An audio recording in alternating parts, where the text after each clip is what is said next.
Humans have climbed the highest mountains, crossed the deadliest oceans, and even walked on the moon. But there is one mountain on Earth that no one has ever climbed, not because they couldn't, but because the world chose not to.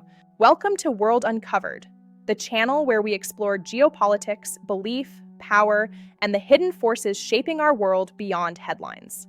If you're looking for calm, factual storytelling that respects history, culture, and reality, make sure you're subscribed. Now let's uncover the mystery of a mountain that remains untouched in the modern age. Mount Kailash stands in the remote Tibetan plateau, rising over 6,600 meters above sea level. It is not the tallest mountain in the Himalayas, nor the most dangerous. Yet it remains the only major mountain on Earth that has never been officially climbed.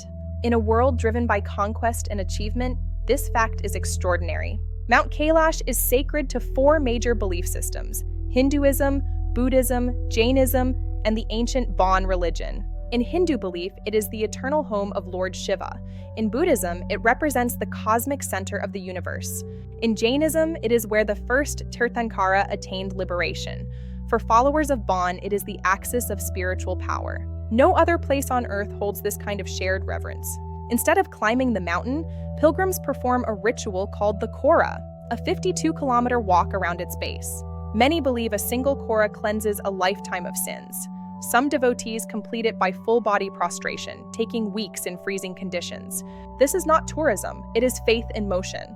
But religion alone does not explain why Mount Kailash remains untouched even in the modern geopolitical era. During the 20th century, a few explorers and climbers showed interest in attempting a summit. None succeeded. Some reported sudden altitude sickness far below expected levels. Others described disorientation, extreme fatigue, and an unexplainable urge to turn back. Even more curious were reports from pilots flying near the region who claimed navigational irregularities and visual distortions. No official scientific conclusions were released, but the pattern was enough to raise concern. Then came the decisive moment. In the late 1990s, requests were made to Chinese authorities to allow a formal climbing expedition. The answer was a firm no. Shortly afterward, China officially declared Mount Kailash permanently closed to climbing. There was no international backlash, no protest from mountaineering organizations, no political pressure. The world accepted it. Why? Because Mount Kailash is not just a mountain. It sits near sensitive borders, vital water sources, and regions where spiritual identity is closely tied to political stability. Any disruption risks unrest not only in Tibet, but across India, Nepal, and Bhutan. Sometimes restraint is strategy. There is also a deeper contrast worth noting. Mount Everest became a symbol of human conquest, crowded, commercialized, and tragically littered with debris. Mount Kailash became the opposite: untouched, preserved, and respected. Some scientists suggest natural explanations for the mountain's mystique: extreme altitude effects, unusual geological formations, or psychological responses to isolation.